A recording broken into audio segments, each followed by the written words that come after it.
Маја Стефкова-Аштериева, добре дојдовте во Бизнис Објектив. Добре најдов. Финансиските резултати за работењето на Комерцијална банка покажуваат раст на нето добивката од 3,1%. На што се должат овие бројки? Да, тоа се резултатите со крајот на изминатата година, значи добивката пред одденочување беше 5 милиарди 630 милиони динари, прилика бруто добивка, која што бележеше 2,7% пораст во однос на претходната година. Процентот кој што вие го споменавте се однесува на порастот на нето добивката на банката, каде што имаме околу 555 милиони динари уплатено данок на добивка. Генерално сметаме дека се исклучително добри резултати, остварување на планот за претходната година со отприлика 110%, се она што мислам дека акционерите на банката ги прави среќни. Генерално резултатите се постигнати со оперативното работење, зголемување на нето каматните приходи, провизиите, нето курсните разлики, но тоа што генерално е главниот двигател на порастот и добриот резултат за годината беа наплатените претходно отпишани побарувања, односно ние побарувања кои што се пренесени на вонбилансната евиденција согласно регулатива на Народна банка. Банката имаше солидна адекватност на капиталот во текот на цела 2025 година со крајот на годината 19,7%, што имајќи ги во предвид капиталните бафери предвидени од страна на Централната банка представува висока адекватност, што покажува добра капитализираност и голема сигурност и за депонентите, и за акционерите и така натака. Но тоа за што би сакале посебно да се пофалиме дека во 2025 година имавме повеќе активности кои што настрана од финансиските резултати, финансиските резултати се добри за акционерите, за докапитализацијата на банките, за резервите и така натака, но имаше многу активности со кои што беа од особена корист за нашите депоненти и за кредитокорисниците. Значи банката учествуваше настрана од нормално зголемениот обем на кредитирање на физички и на правни лица, учествуваше и во унгарската кредитна линија, каде што и покрај тоа што имаше известни пролонгирање на повлекувањата на траншите, со крајот на годината успеавме да одобриме 80 поединечни подкредити во рамките на унгарската кредитна линија. Банката има вкупно 37,5 милиони евра добиени од целата таа транша. Сега веќе во 26 година голем дел од тие се понатаму одобрени, односно веќе дадени на корисниците на располагање. Така што тоа е во тој сегмент, во сегментот на зелената економија исто така. Да, ќе ги зборнеме и зелената економија со оглед на овие резултати кои што ги има банката.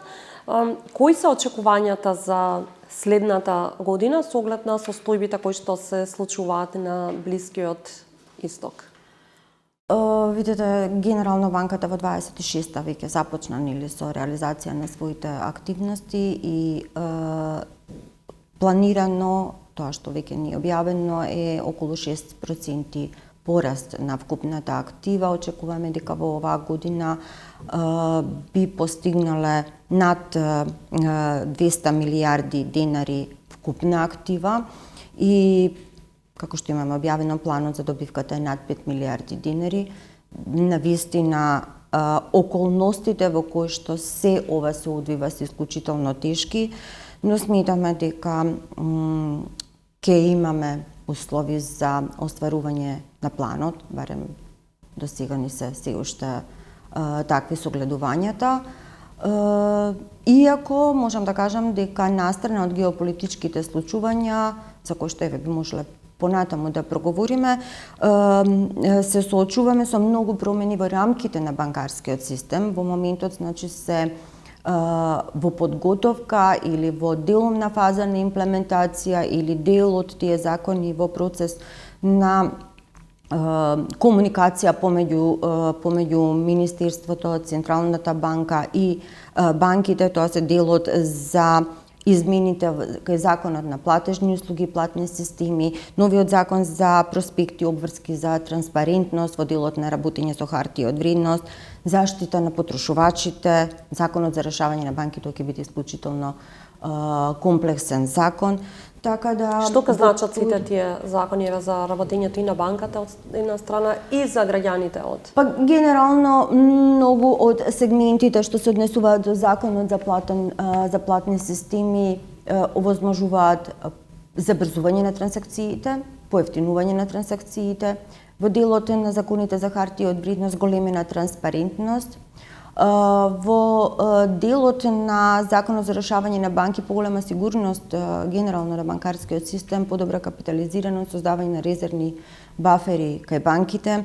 Законот за заштита на потрошувачите во голема мера ги почитува правата на потрошувачите, иако морам да напоменам бидејќи во текот на 26-та година веќе во многу сегменти тој закон се имплементира, се соочуваме повторно со проблемот на финансиската писменост кај населението и навистина еве бидејќи сега голем дел од поплаките се зголеми, можеме да забележиме дека исто така е зголемен помеѓу тие поплаки еден голем дел на неосновани поплаки, каде што ги забележуваме многу аспекти на неинформираност, на непознавање едноставно на состојбите од страна на населението. Иако мислам ова би можеле многу примери да наброиме за потребата за дополнителна едукација. Финансиска едукација во основното образование, нешто што и основното и кај повозрасното население. И ги споменавте акциите, според податоците, според бројот на реализирани трансакции практично, акциите издадени од Комерцијална банка минатата година се најтргувани. Да што се должи тоа? Генерално Комерцијална банка години наназад има исклучителна стабилност во работењето, континуирано зголемување на добивката.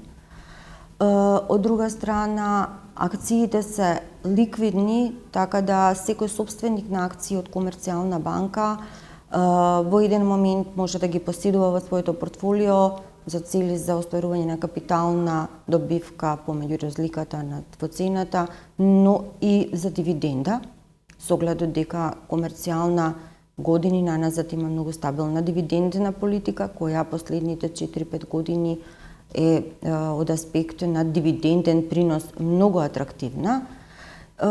Но исто така, бидејќи ја споменав ликвидноста на хартиите, секој имател на акциите на Комерцијална банка во секој момент може лесно и брзо да ги впаричи, да ги продаде на берзата, бидејќи има ликвиден пазар за тие хартии, така што тоа во голема мера влијае од аспект на интересот за тргување, настрана нели од сите карактеристики на банката како ликвидна, како капитализирана банка и така натаму. Ќе остане ли Комерцијална банка во рацете на домашните инвеститори или се размислува за привлекување на стратешки инвеститор, можеби од надвор? Видете, секоја година во планот на мерки и активности на банката останува и се објавуваат одредби кои што се усвоени од страна на акционерите на банката, дека банката може да се продаде на стратегиски инвеститор кој што би донел додадена вредност за македонскиот банкарски пазар, за акционерите, кој што би бил препознатлив бренд за целата поширока заедница. Така што тоа е, да кажам, една определба која долги години наназад стои во мерките и активностите на банката, значи она што ние го објавуваме како план за работењето на банката за секоја наредна година, но тоа не значи дека во моментот постои активен процес на преговори со некој конкретен заинтересиран инвеститор. Тоа е само на некој начин, да кажеме, карт бланш за акционерите, поголемите акционери, надзорниот одбор и управниот одбор, доколку се појави заинтересиран инвеститор кој што ги исполнува овие критериуми, дека тие не би требале да го отфрлат и би требале да разгледаат можноста за продолжување на процес. колку банките во Македонија и Комерцијална банка воопшто може да ги следи светските трендови на дигитализација и не само на дигитализација, туку и роботизација во работењето. Зборувавме и за делот на финансиска писменост од друга страна на населението и колку тие може да се искомпонираат за да се работи повеќе на тој сегмент. Добро, вие на некој начин го допирате со прашањето и проблемот на дигиталните експозитури, на роботизацијата и на банките кои што исклучиво се целосно дигитализирани. Не сметам дека било која земја во регионот може целосно, посебно зборувам за големи банки со голем спектар на корисници на незините услуги, значи на страната на депозитите и на страната на кредитирањето и платниот промет. Не сметам дека може да биде целосно дигитализирана, бидејќи банките кои имаат големи депозитни бази и голема база на кредитокорисници, најчесто во својата структура имаат корисници кои што се од повозрасната популација, значи не зборуваме за најмладите генерации кои што речиси од пелени се дигитализирани. Така да, еве, Комерцијална банка континуирано со години отвара сегменти на своите експозитури кои што се дигитализирани, но и покрај тоа што имаме континуиран раст на дигиталниот сегмент, не можеме да кажеме дека тоа е на некое задоволително ниво, колку ние би сакале тоа да се остварува и да можеме да постигнеме премин од шалтерско работење на дигитални експозитури. Иако бројките покажуваат дека во делот на дигитализација секоја година имаме се подобри резултати. Значи, бројот на корисници на електронско банкарство во 25-та во однос на 24-та е зголемен за 7%. Корисници на мобилна апликација кај правните лица е зголемен за 18%, а обемот на трансакции за 7%. Понатаму уплата на готовина на банкомати од страна на правни лица е зголемен за 10%. И така натаму, значи девизно електронско банкарство за 11%. Сето тоа покажува, сепак тоа се бројки кои што се многу големи и покажуваат големи, мислам се што е двоцифрено веќе за респект, но сепак тоа не е доволно за да може да се премине кон целосни дигитални банки. Јас ви благодарам за разговорот. Благодарам за поканата.